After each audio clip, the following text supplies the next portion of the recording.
Hello, everyone. Welcome to today's webinar, Managing Stress and Mental Health During COVID-19 Pandemic. Webinar by Restaurants Canada, Fair Kitchens, and Mulinger Food Solutions. Thank you again to all our partners. As you know, the restaurant industry and all the people who depend on it for their livelihood are facing an unprecedented change as a result of this crisis. And that's a word I think I've heard numerous times over and over again. It's just, unprecedented in terms of what we're facing today. As restaurant operations are restricted to delivery or takeout, and in many cases are closing their doors entirely, people are faced with financial stress, isolation, and uncertainty that they can quickly take a toll on their physical and mental health. This webinar today will help summarize the latest impact of coronavirus on the food service industry in Canada and facilitate a discussion between a diverse panel of experts who will share their insights on managing through change, controlling stress, and preserving mental health in this new reality or new normal, as we've been calling it lately as well. So a couple things that we're going to cover today. One, we're going to go through, again, just the COVID-19 industry and status update. Take you into our panel discussion. We have a few questions already ready for our panel of experts to help walk us through and navigate sort of the mental health and wellness part of this conversation. We'll get into a little bit of a Q&A. So if you do have questions, there is a question box on the bottom right of your console. If you type it in there, we will try our best to get to it to answer those questions. If we don't get to it, please you can always follow up with us, or we will try to get you the answer post-webinar. This webinar is being recorded and will be available after. Will be emailed the link out to you to rewatch, as well as share with your colleagues, counterparts, friends, and family. Again, important conversation we're having. And lastly, we'll definitely share some resources that you can go to today that can definitely help you in the conversation that you may be having about the mental health and wellness overall. So where are we today? This chart really gives you a look at what's been happening in Canada itself over the last few days or a few months. It's actually felt a couple months. But if you take a look at what's happening in Canada, you can see the growth of COVID and its impacts it's had throughout the country. Schools are now closed. We're seeing the close of non-essential businesses and tighter restrictions across the country. It's unprecedented to see all sports, canceled. What do you watch now? All gatherings, reduced, or just, saying stay home at the end of the day. Most restaurants, if not all restaurants across Canada now, are slowly, removing dine-in if they haven't already reduced capacity, getting to that state of emergency, closing non-essential businesses, and so on and so forth. The government has announced the economic response plan on March 18th. They provided an update yesterday on what's happening. Borders have been closed, and as of just a couple days ago, almost 1 million or over 1 million people have applied for EI. So you can see the impact this is having in a very short amount of time on quite a large number of people. So those impacts can definitely take a toll on a person individually. That, if you look across the bottom, you'll see some of what's happened worldwide. The WHO declared an emergency on January 30th across the globe. Cases spike in Iran February 14th. The stock market crashed February 24th. Travel restrictions to and from the U.S. Introduced February 29th. 60 million people on lockdown in Italy come March 9th. Pandemic declared after that. But there is some good news on the horizon there. March 18th, China reported no new cases, and they are starting to return to the new normal. And we're lucky to have one of our panelists today who has some firsthand experience in seeing that. But as of where it stands, most of the world is facing this global pandemic, and while we are all searching for answers in terms of what we can do, what can we do, this can really take a toll on a person, not only physically, but mentally. So it's important that we do have this conversation. So what does it mean for food service businesses and its people? Well, it took China 2 months since the lockdown of Wuhan to bring it back to work at 85% level. People are still hesitant to congregate in general, still fearful of viral spread. I was reading an article just yesterday about while things are returning to normal, that new normal still includes, a little bit of social distancing. So is that what we may be faced with here as well? Technomic predicts that in 2020, food service sales will be down 12 to 27%, depending on recovery. Full service restaurants, those who, cannot adapt to the delivery and or takeout potentially, as well as hotel and leisure, will be hit even harder. Over here at Restaurants Canada, we just did a Outlook survey where we tapped on our members to give us some feedback, and it came back that over 90% of owners responded that they are very worried about the coronavirus and its impacting on sales over the next 3 months. So while there are hardships in terms of our business and our staff and what we do, but again, all these take a toll overall. Research shows that mental health was already a global issue within food service even prior to this pandemic. And here are some statistics worldwide. 63% of chefs report suffering from depression. 53% feel that they're pushed to the breaking point. 60% of young chefs feel little possibility for career progression. And 74% of food service staff feel deprived to the point of exhaustion. And people are just too busy to look after other chefs to even look after themselves. There's a saying that take care of yourself so you can help take care of each other. They say, why do you put your mask on a plane first before helping each other? Because you need to be sane, you need to be calm you need to take care of yourself before you can take care of each other. So we're here to have that conversation today about, how we can navigate taking care of ourselves through this pandemic and through this unprecedented challenge that, we've never faced before. So how do we navigate that? We may not have all the answers, but I think we can get ourselves down the right path with some right information and some help. So with that today, I'd like to introduce the panel for today's webinar. My name is Roberto Sargi, Director of Marketing and Communications here at Restaurants Canada. And we have an excellent panel here today to help us navigate the mental health and wellness while we face COVID-19. So first, I'd like to introduce Liz Horvath. Liz, thank you for joining us today. Can you please tell us a little bit more about yourself and why it's important to have this conversation? Well, thank you very much, Roberto, and thank you everyone for being here. So I am manager for workplace mental health in the Opening Minds group of the Mental Health Commission of Canada. My background is 25 years in occupational health and safety, with the last 10 years or so being really focused on workplace mental health. And it's so important for me to be here today because I also have a very soft spot in my heart for this industry. I worked in this industry for 18 years as a waitress and bartender, and those were during the years when I was a single mom, and I was also going to school to try and upgrade my education, and so this was my bread and butter. So I really have a passion for this industry and really trying to help out. Awesome. Thank you so much for joining us today, Liz. Chef Keys, Global Executive Chef, Unilever Food Solutions. We're extremely excited to have you. You have some firsthand experience about what's going on not only worldwide. So thank you again for joining us. So tell us, a little bit about yourself and why this is important to you. Thank you, Roberto. Yes, indeed. We are in the middle of this, and my role is indeed Global Lead Chef of Unilever Food Solutions. And I'm having on a daily basis conversations with our chef group. So I'm leading a group of chefs, a community of 270 talented chefs that are very supported. They are divided over 67 countries all over the world. And it is our role to support chefs in restaurants and chefs in the wider food service industry. And next to that, it's inspiring and also helping to progress.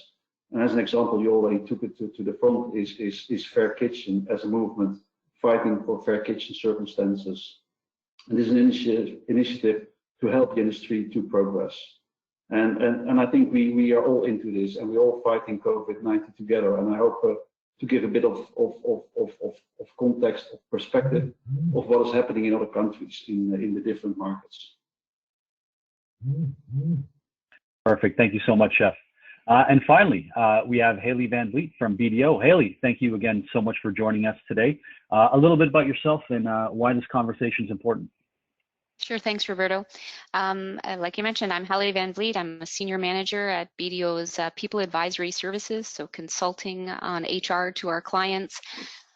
Roberto, over the last 8 days, I've spent on my headset and really just talking to our clients, lending an ear, being a sounding board when they're trying to develop their own processes, procedures, and options and how they're going to deal with this crisis, not only for themselves, but for their employees.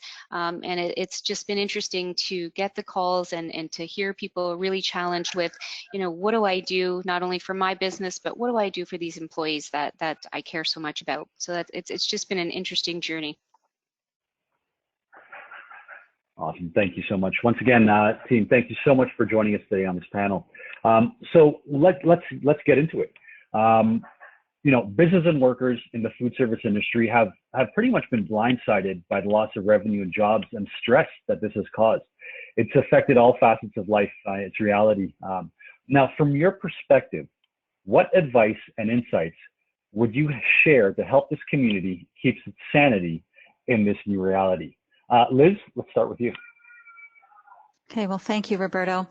I think that one of the first things that we need to do is to acknowledge people's feelings and fears and remember that, we are having a normal reaction to a very abnormal situation. We've never seen anything quite like this before. And fear is actually an emotion that clouds our thinking, but we have to acknowledge it and acknowledge the fact that we want to kind of help people shift what they're focusing on so that they're focusing on the fact that we're going to get through this. We also need to remind them that, their physical and psychological health and safety is important. In fact, it has to be a priority. And reminding people that providing that psychological protection for themselves and for their employees is very important. So as we're doing this exercise in physical distancing, it's important to remind our customers and our staff also and each other that physical distancing is important. It's part of the health and safety of our employees and also of our customers. And yeah, it really is a shift in the way that we're working, but also on the fact of discrimination. What we're seeing is that there's an increase in discrimination, not just in restaurants, but across the board because of high stress levels and things that people are going through. So what we want to make sure of is that we uphold our responsibilities to make sure that there's no harassment and discrimination in the workplace. That will protect our employees, it'll protect our operators, it'll protect our customers, and it'll protect the reputation of our businesses as well as we go forward. So making sure that we do that. And then the other thing that I'd like to remind people of too is that, while we're trying to shift the focus from fear to solutions, we also have to look at the fact that there are good resources out there. There's good credible sources of information. So focus on the credible sources of information rather than those that thrive on fear mongering. So I'll end with that one.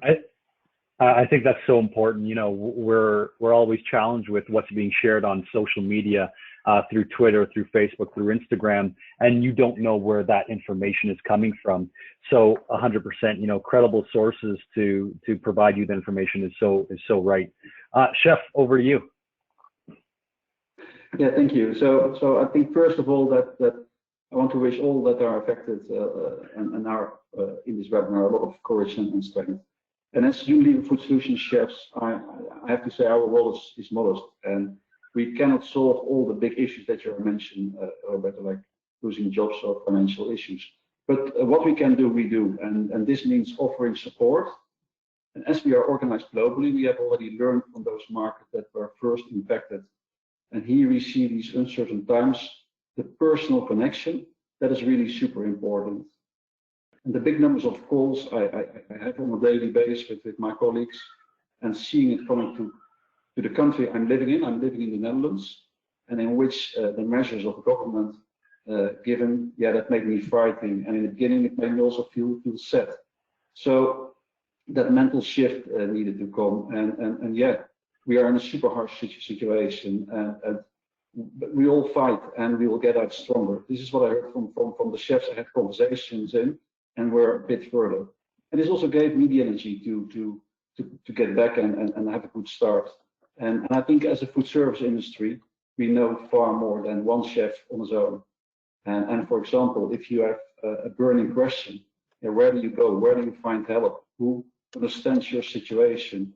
And who can listen to you in this time of need? And this was how we could support in many markets, like in Italy. Together with the Italian Chef Federation, we launched a 24/7 platform for chefs and operators. And actually here we are helping out on burning questions. And in Poland, we could for instance, launch a Facebook where chefs could go for kind of counseling. And we had over 4,000 questions over 2 days. So what is really the most important thing here is empathy and support. And I think this is really key here. I think that's a great point. Empathy and support, and being able to be there for each other. You can't be there physically, but you can definitely, with the technology we have today, and we were just talking about this prior to going live, but leveraging technology so you can stay close with others is so important today. Haley, let's head it over to you. Thanks, Roberto. So from the HR perspective, my advice to restaurant owners is to develop some sort of communication plan. It doesn't have to be elaborate, it doesn't have to be in a document, but it's a plan to communicate with your employees. So who you need to communicate with, how often you need to communicate, and then how, like what method are you going to use for communication? I think now it's so super important to ensure that the contact information you have for these individuals is up to date, and you do know how you are able to get in touch with them, and alternatively how they can get in touch with you. I think that you're going to have employees, or potentially could have employees, in all different types of situations as a result of COVID-19. You could have people that are actually ill and they're off. You could have people that are taking care of ill family members. You could have some of your employees that are out of work right now. So whether they be laid off or there's just not work for them, or you could have employees that are doing work that different than they'd ever done before, something new, and maybe it's a new task, or maybe it's a new shift. And so I think, making a point of making sure that you have those touch points and you are communicating with them, and then knowing what you need to communicate with them. And it could be something minor, but it's just that touch point to allow them to understand that, you're still there. And if you can give them information, give it to them. And if not, it's just a simple, hey, how you doing? No, completely agree. It's amazing what a hey, how you doing can make a difference in someone's life just by checking on them. So no, thank you so much for that. How do we encourage and facilitate open and compassionate conversations between owner-operators and staff, especially when people are feeling uncertain and have limited experience in managing fear and managing the unknown? Haley, let's start with you.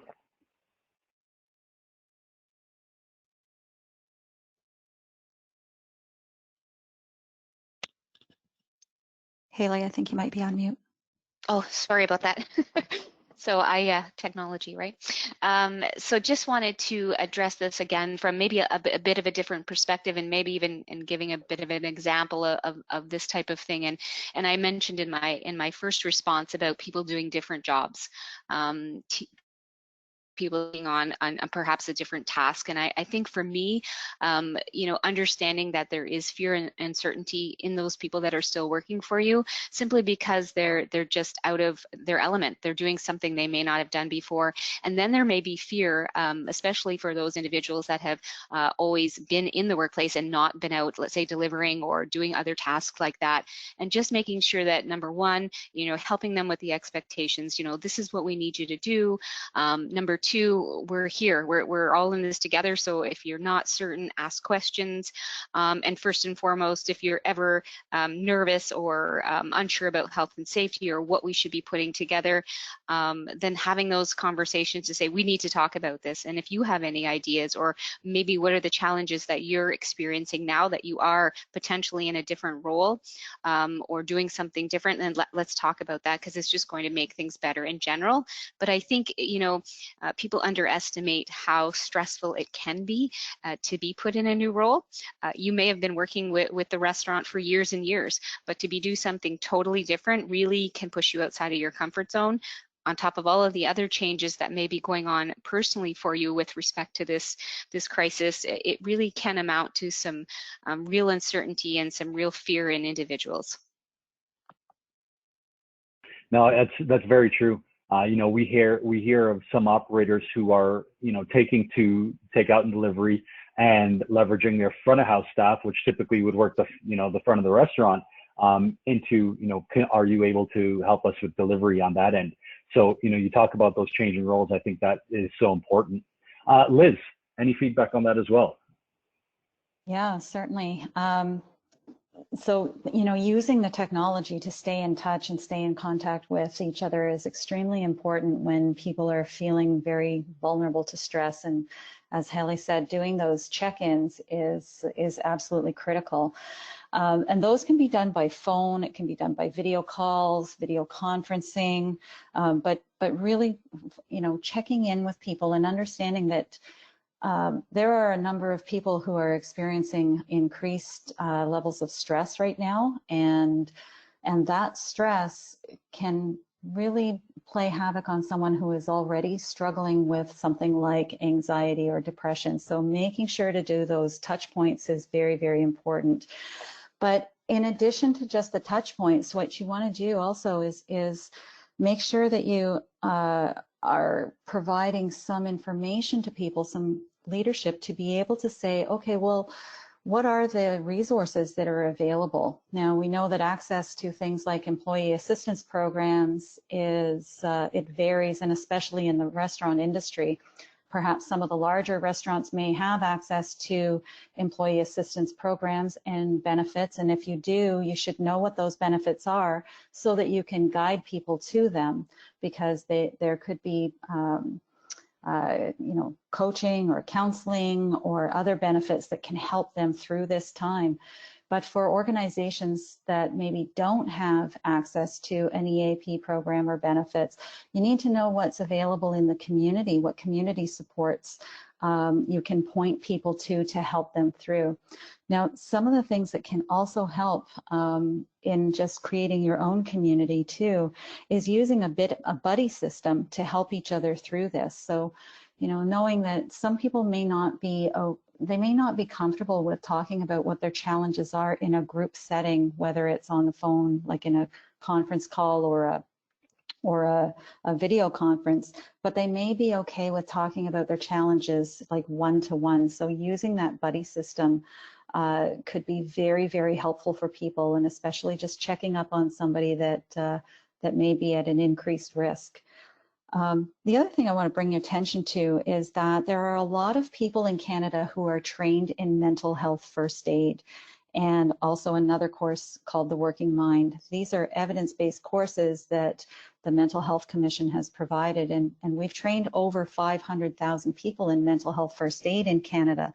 So if your organization has access to someone who's been trained in mental health first aid, then I would suggest utilizing their skills to be able to help people through. Now, mental health first aid is not counseling, it's not coaching, it's not therapy.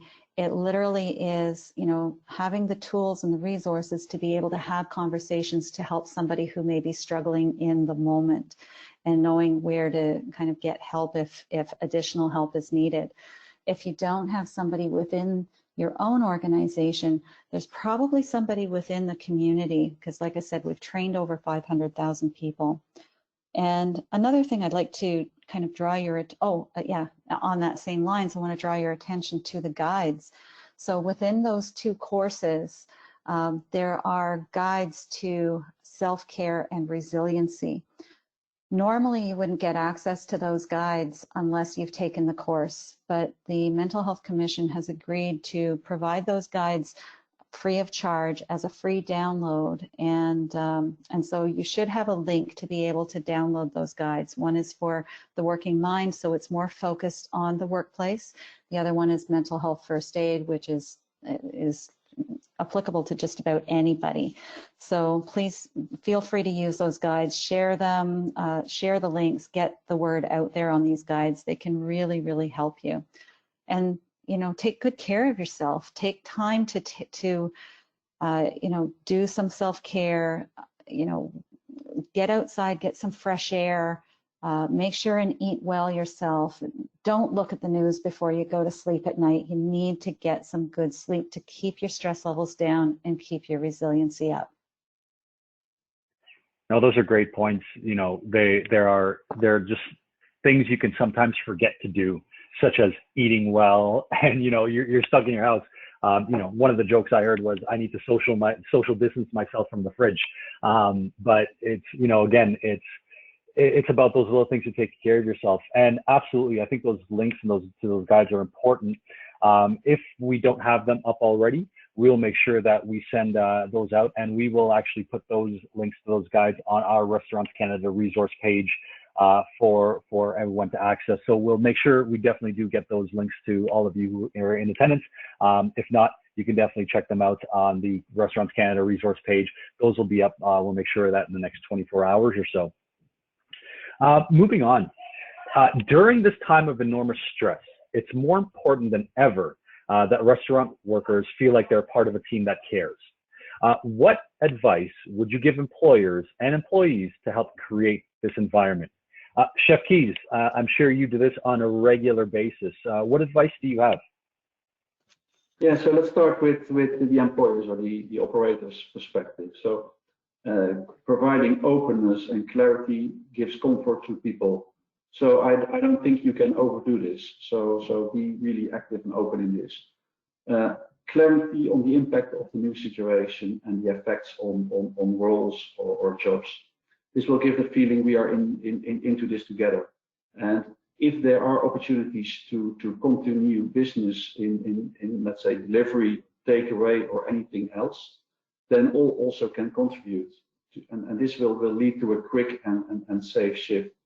So for instance, a restaurant moving into delivery, really provide the roles, define who's taking care of safety management, and that can be a role that moves from colleague to colleague, guarding the social distance and safety measures to the detail. And people need to feel part of the solution to survive, and collaboration and feeling part of this restaurant family. And I really think if you then have moved to a new reality, everybody should feel the ownership and contribute to the survival plan. Well, secondly, as colleagues, I want to say keep in touch virtually. And if you're not able to work together, in the end, we didn't choose to work in the restaurant industry to live an isolated life. So yeah, what I say is connect, connect, connect. You can't overdo connecting as well. I think that's so important to, you know, connect and have that conversation. Definitely one of the themes, you know, we've already heard so far is the key is definitely communication. Haley, over to you. What advice would you give to employers and employees to try to create this environment? Well, I think, Roberto, one of the things that I'm seeing a lot actually with clients and employees is where they're setting up actual times to meet. Just to share messages, to talk about the day, to talk about challenges, anything like that. They're kind of making a time and setting aside because to Liz's point, I mean, you have to set time aside or you're not going to do it. And I know, you know, you can say we're super busy or we're trying to get things done. We are kind of pushed to the max because we have limited resources, but I think it's just so valuable to employees to be able to talk to each other, to set aside a time to, and sometimes it's not talking about anything other than some crazy things or some memes they've seen, or, you know, taking that little time to maybe take a breather from what's going on and share just some good stories with each other. No, so important. In times like this, I think it's important to also ensure that you can have a smile on your face and tell a joke, and try to lift someone's spirits in some way, shape, or form as we continue to. So, great points overall. Let's get into a little bit of a lot of what I think people are facing today, the financial uncertainty. Right now, that is a reality of this time, and the restaurant industry is particularly affected, which in turn causes everyone to have a great deal of stress. What resources and relief are available to employers and employees? Liz, let's start with you.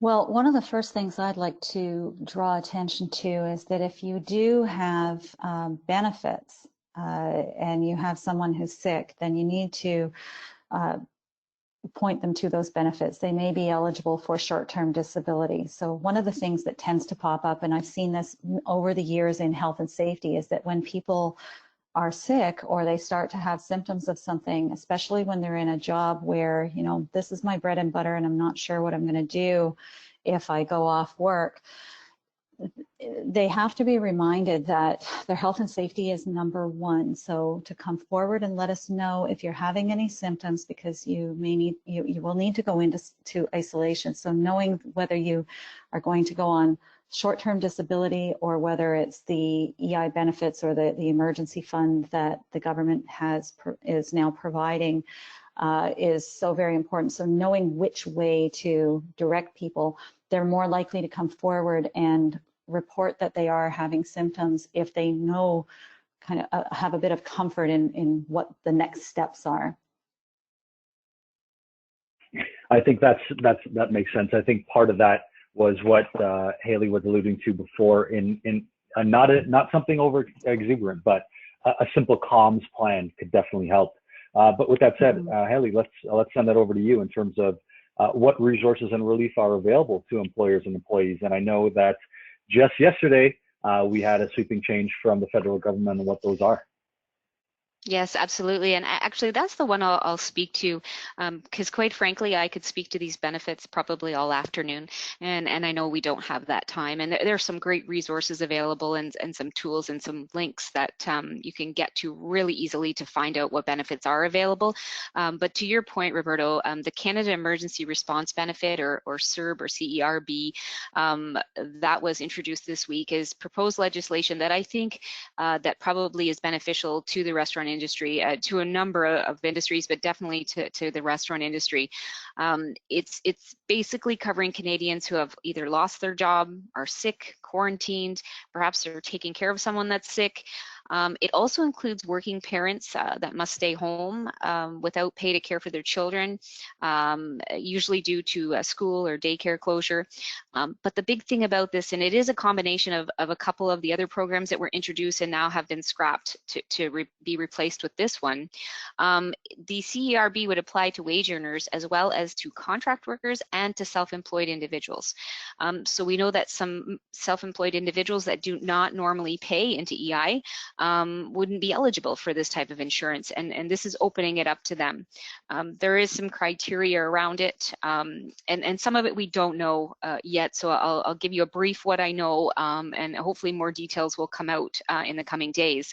But right now it looks like it's a flat taxable benefit of $2,000 a month, up to 4 months.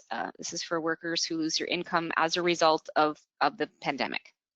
One of the things that is noted here is that the idea behind this benefit is to get finances into Canadians' hands quicker, because we all know that over the last couple of weeks, in fact, I believe this week we've met 1 million applications to the EI program, and so you can imagine the stress and pressure on the system is going to create some delays.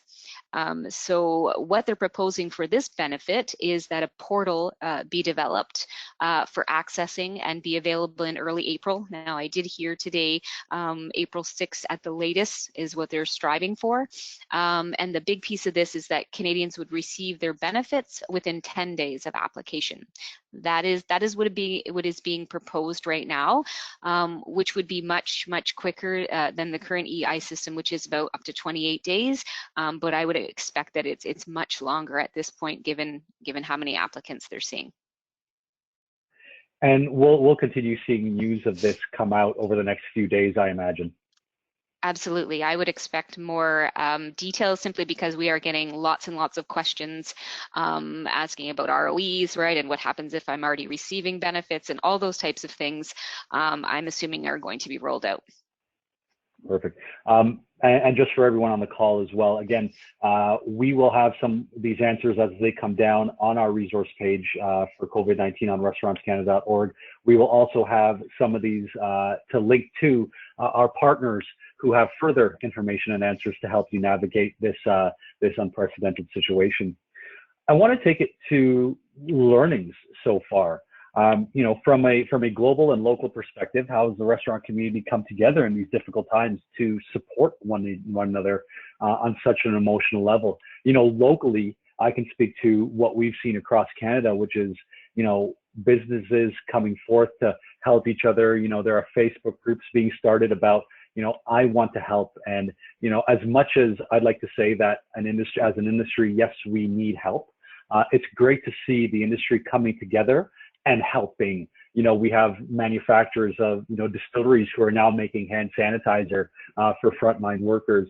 We also have businesses coming together to create boxes of food that it's not just takeout, but it could be groceries for those elderly who cannot make it to a grocery store or cannot do things. So it's incredible to see how our industry has come together in this situation to be able to do that right here in Canada. But Chef Keys, from a global perspective, share with us some of what you've been seeing the industry come together. Yeah, and that's very much on what you're saying. It is the spirit of we are fighting COVID-19 together.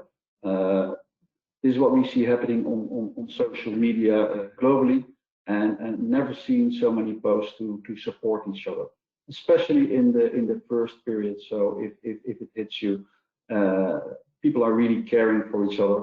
And then, yeah, after that, then I see that chefs are showing how they are coping this new situation, what they are doing to survive and succeed. So it's like a movement. And after that, then you see already sparks of yeah, how the future will look and what they have learned during this time, because also learning is a big part. People are learning new things. I just want to give you an example of something that's happening a nice example that's happening in Spain, where chefs they were not able to enter kitchens anymore. They started to cook simultaneous with Skype as technology, and our Spanish chef gave instructions for a perfect paella. And this was really facilitating socializing, but also gave a feeling of we are cooking and enjoying food together. What I see many people missing if they can't access kitchens. What I see after we are cramped by panic, we also get into a can-do modus, and therefore we offer a lot of training, and training is really also a crucial one. Give access to knowledge, to self-development, and this will really give confidence and will also help to manage stress. Now, as people even care more about staying healthy, there's also a layer that we help people with a lot of healthy and immunity boosting recipes and training.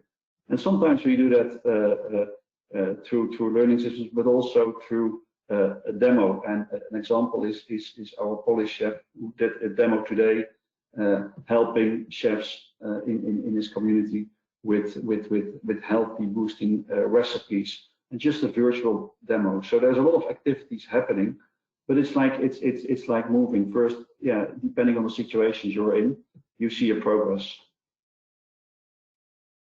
No, for sure. We're seeing that quite a bit. You know, some of my favorite personal chefs are on Instagram cooking with their kids, giving us recipes about how they can, you know, you can make this at home. And while they're, you know, some of their restaurants may or may not be open, but it's just incredible to see that sharing of knowledge and sharing that expertise, and how, you know, during this time, there's I think you said it best, there's an opportunity for education and access to knowledge at this time that you may probably haven't received before because everybody was just so busy. So it definitely is great to see the community coming together to share and to help each other. And that leads me to one of my final questions here today is, you know, we've gone through this pandemic and we are still going through it and navigating, and we're learning so much every day. You know, I'll go to all of you with this last one, but what has surprised you as a positive outcome of this pandemic? And Chef Keys, I'll start with you. Yeah, well, I'm not sure whether it surprised me, but it really confirmed that there's so much solidarity, and you know, chefs are even more creative during this time, also in finding ways to help each other. And this food service marks, we are all in. It's a big service-minded family, and in times we can't serve our guests, we serve our colleagues, and that's really solidarity.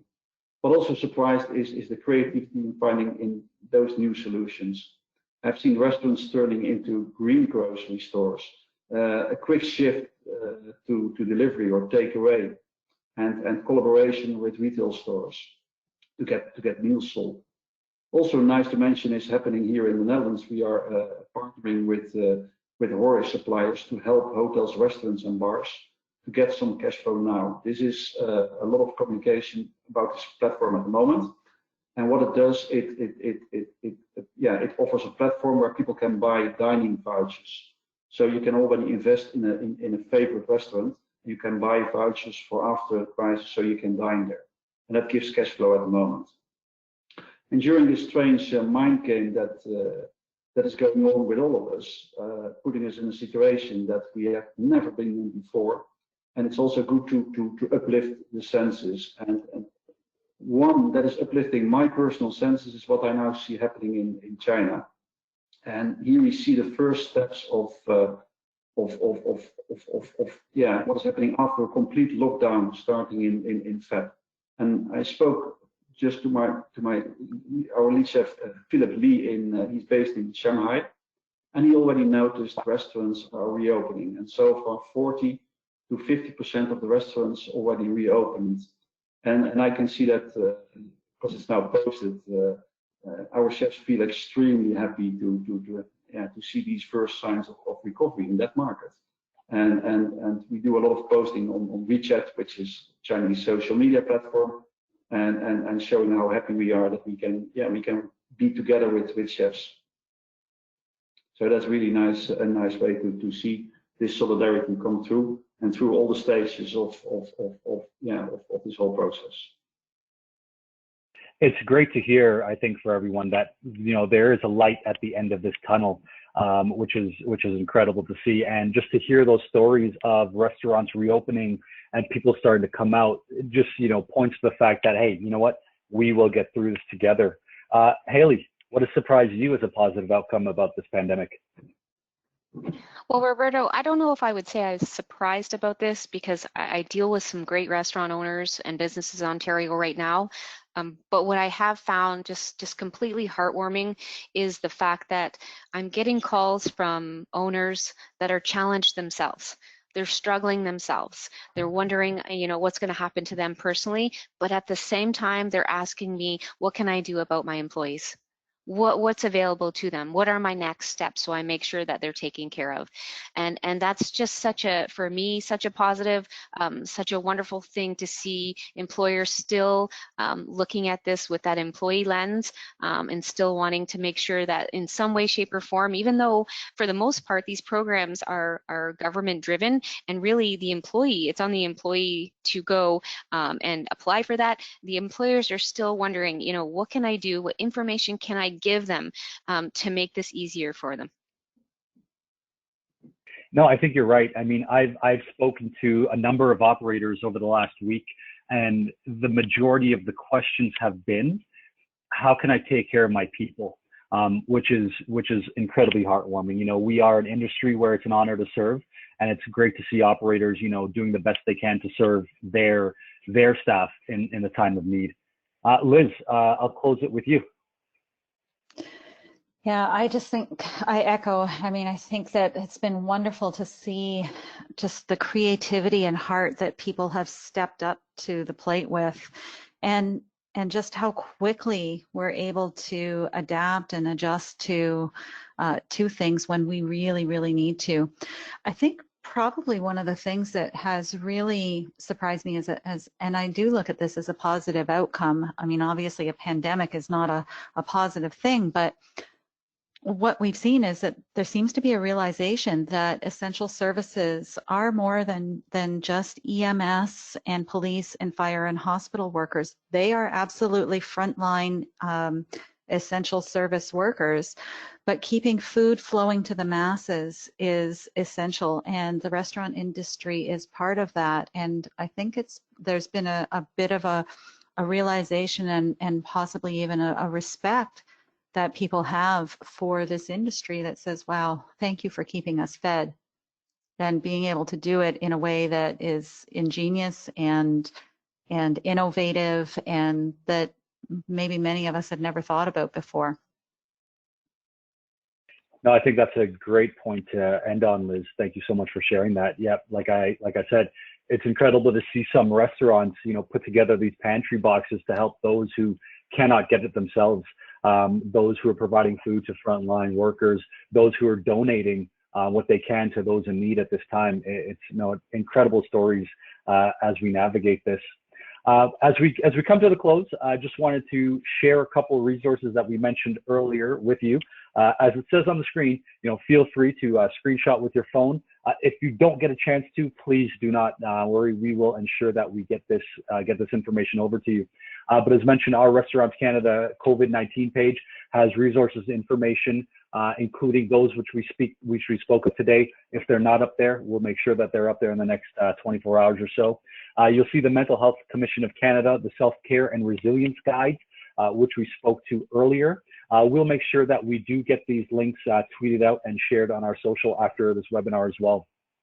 Of course, the Fair Kitchens movement, our partner Fair Kitchens, just about that taking that time to converse with chefs and your staff and making sure and checking in that you're okay on a regular basis. We talked about today just making sure that, hey, you know what, just want to check in to see if you're okay. We talked about a buddy system and being able to do that. All those are part and parcel of, the Fair Kitchens overall. And of course, our partner over at Unilever Food Solutions at training and business support during COVID-19. You'll see a couple of numbers that we have listed there about the crisis line as well as the National Suicide Prevention Line. Those numbers are available. There are people who are able to speak to you if you do need any help and such through this. Now, before we go, I know that there were a couple questions that came through that I wanted to ask one, and Haley, I'll start with you on this one. But how much contact should we be having with our staff when we don't even know what the outcome will be? It's a tough question, but how much contact should you be having with your staff? Yeah, that is a tough question, and I think from the HR standpoint, I'm sure if you've ever talked to an HR person or dealt with us, we don't think you can over communicate in this time. I think one of the things that I would caution is that if you're communicating and whoever it is that you have assigned to communicate, and perhaps it's the operator, and that's fine, and just making sure that you're communicating things that are from reputable sites, or you're going to the spots where you aren't going to create some sort of unrest when you're communicating. But as far as the frequency of it, I think that'll just be driven by the size of your staff, where are they in this situation? Like I mentioned before, are they actually ill? Are they laid off? Are they people that are coming to work every day and just have their own set of fears? And I think one thing we've done here at BDO is set up these calls to connect, and then we said we'll set them up each day and then say to each other, is this frequency too much or is it just right? Nothing is set in stone, so if you think you're communicating too often, then pull it back, but I think you just get a read on what your employees are saying back to you when you do communicate. For sure. Chef Keys, any best practices from your end on that? Well, yeah, and that can be that you have a virtual coffee time in the morning or tea time in the morning that people can check in, and you can use. There's so many technology stuff that you can use. So having a short check-in in the morning and have a cup of tea and with each other, and then you will feel whether there's more need or you're doing enough of communication. So people will tell. Perfect. Liz, question for you. And I think many people, I feel can go through this, and I think you can help guide this conversation a little bit when it comes to this question. But you work for a company for so long, this unprecedented, situation that we're in today, and, your company decides to close down.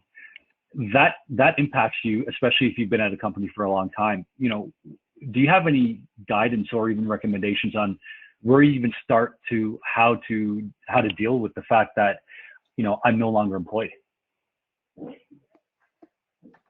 Yeah, so from a mental health point of view, I mean, yes, it is always a shock when anybody loses their job, and when what we're dealing with right now, there's kind of this feeling that is going around for everybody. There's, as I mentioned earlier, there's the fear, there's increased levels of stress. So the first thing is to kind of take a step back and just be kind to yourself and recognize that, okay, this wasn't my fault, first of all, and being able to be just to give yourself that space to be able to take a few good deep breaths in and acknowledge the stress and the fear, but don't rest there, because as I said earlier, when stress and fear increase, that really clouds clear thinking. So don't focus on the fact that, oh my goodness, I've just lost my job, what am I going to do, and fret over that. Take time to do something that's going to improve your resiliency, your self-care. Have a look at the guides and see what's in there, what it talks about, and make some phone calls, talk to somebody who you can confide in, and find out very clearly, okay, what are my next steps going to be? And I would recommend that even for those of us who maybe aren't facing that right away, maybe we want to look at what would those next steps be if I was faced with something like that, because we always want to be able to build our resilience, but we want to be able to help each other as well. So, if you were getting a phone call from one of your good friends who is saying, you know what, the company I just closed I've worked for has closed down, I don't know what I'm supposed to do. You want to be able to help those people.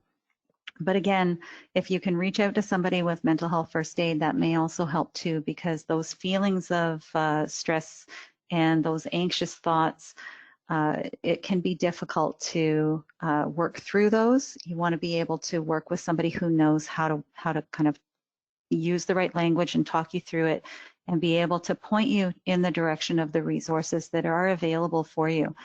And the other thing is to remember that this is a temporary situation, and while yes, the company may have closed, and that's a really hard thing to kind of digest, it doesn't mean that you can't stay in touch with the people, and it doesn't mean that you can't continue to live your life and go on with your life and see a good and bright future. So focus on the good and bright future, and focus on the social connection with people, and you'll be surprised at how well you may be able to come through this. And I think that goes for whether you're an employer or employee. Sounds like, that those same steps, whether I am a staff member or I have my own operation, seems like it would be the same thing I would go through. Yeah, I would definitely agree. Perfect. Well, we're just heading up to the top of the hour. I want to first off thank you all for being on this panel today and providing such insightful information.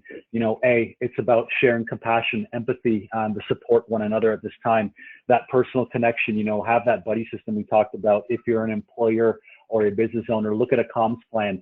It doesn't need to be overwhelming. It can be simple, and just to be able to keep in touch. Take a look at those in your area who maybe have some mental health first aid. that can help you through that. There are resources available, and like I mentioned, we will definitely have those resources up.